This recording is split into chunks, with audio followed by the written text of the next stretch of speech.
कि ये पास नहीं होगा, ये इनको भी पता था। ये दोनों हाथों में लड्डू लेकर चले हुए थे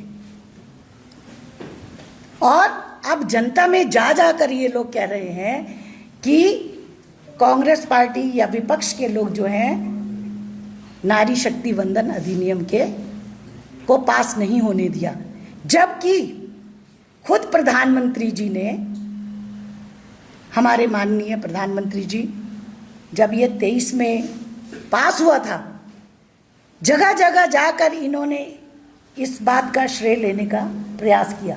ये सब जगह गए और सब लोगों ने इस बात को का स्वागत भी किया, क्योंकि हर एक पार्टी जो है वो नारी शक्ति वंदन अधिनियम को पास करना चाहती थी।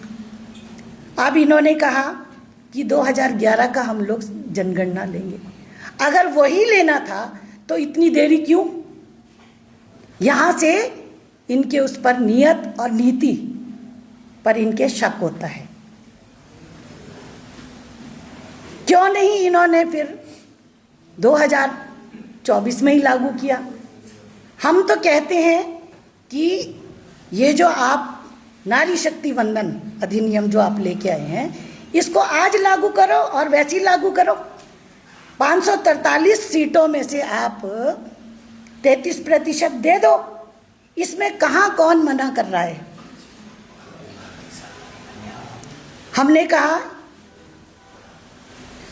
अभी करो, आज करो, पिछड़ा वर्ग, अति पिछड़ा वर्ग, ओबीसी, सब महिलाओं को शामिल करो और इसी में से दे दो। लेकिन इनकी नीति और नियत इनकी जो है वो साफ नहीं है। मैं देख रही थी अभी परसों भारतीय जनता पार्टी की महिला मोर्चा और इनके बड़े बड़े नेता बहुत बड़ी बड़ी बयानबाजी कर रहे थे। नारी शक्ति अधिनियम, वंदन अधिनियम, बहुत हैरानी होती है। सिर्फ पर्यायवाची शब्दों का ये प्रयोग करते हैं और हमारी स्कीम्स को नाम बदल बदल के दोबारा से लोगों के बीच में लाते हैं। अपनी इनकी कोई भी ऐसी स्कीम नहीं है या ऐसी योजना नहीं है जो भारतीय जनता पार्टी ने खुद चलाई हो। बहुत सारी नेत्रियां इनकी कह रही थी कि यहाँ पर महिलाएं चुन के आई हैं, उनको मंत्री नहीं बनाया, बड़ा जोर शोर से कह रहे थे।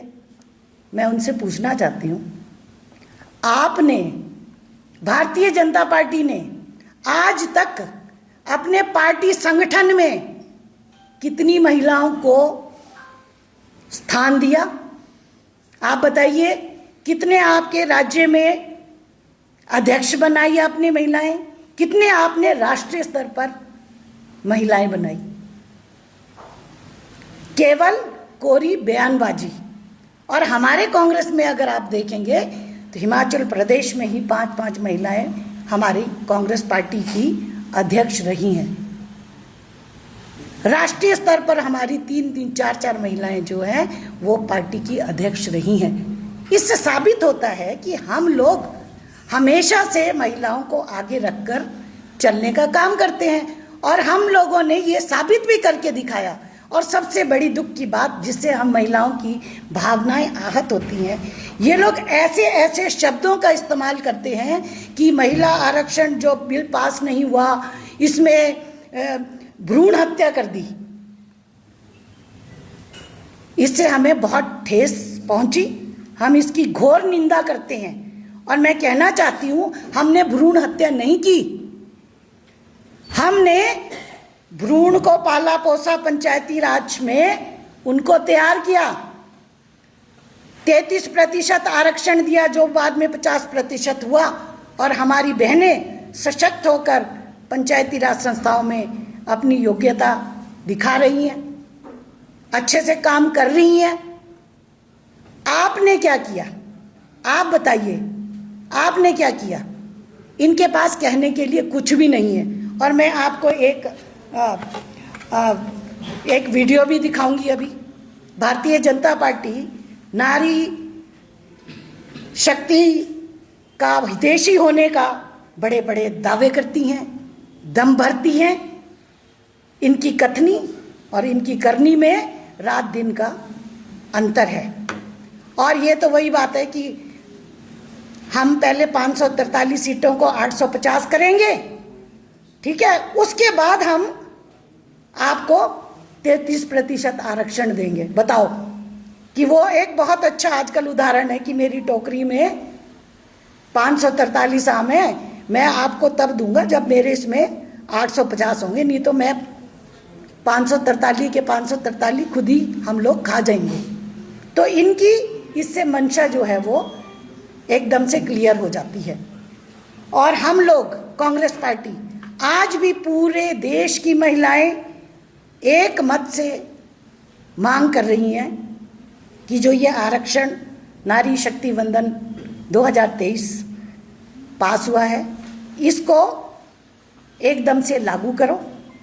क्योंकि भारतीय जनता पार्टी के लोग पूछ रहे थे कि कांग्रेस ने क्या किया। कांग्रेस ने ये किया कि हमारे में ईमानदारी थी, हमने 2010 में भी प्रयास किया इस बिल को पास करने के लिए। राज्यसभा में पास हुआ, हमारी पूर्ण बहुमत की सरकार नहीं थी, तो हम लोग जो है इसको लोकसभा में पास नहीं कर पाए।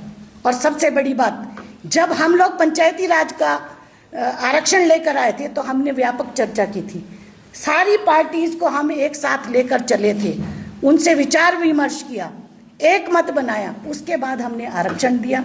लेकिन उसके विपरीत आप देख सकते हैं कि भारतीय जनता पार्टी क्या करती है, वो हर काम जो है पर्दे के पीछे करती है। वो कभी भी क्लियर कट नहीं बताती कि हम क्या क्या करने जा रहे हैं। ये नारी शक्ति वंदन अधिनियम के पर्दे के पीछे इन्होंने परिसीमन को चुपचाप से जोड़कर ये महिलाओं के अधिकारों पर इन्होंने डाका डालने का एक तरीका से काम करने का प्रयास किया, जिसकी हम लोग घोर निंदा करते हैं। दूसरी बात, हम लोग पूरे भारतवर्ष में महिला कांग्रेस प्रधानमंत्री जी को पोस्ट कार्ड भेज रहे हैं, 7 लोक कल्याण मार्ग दिल्ली।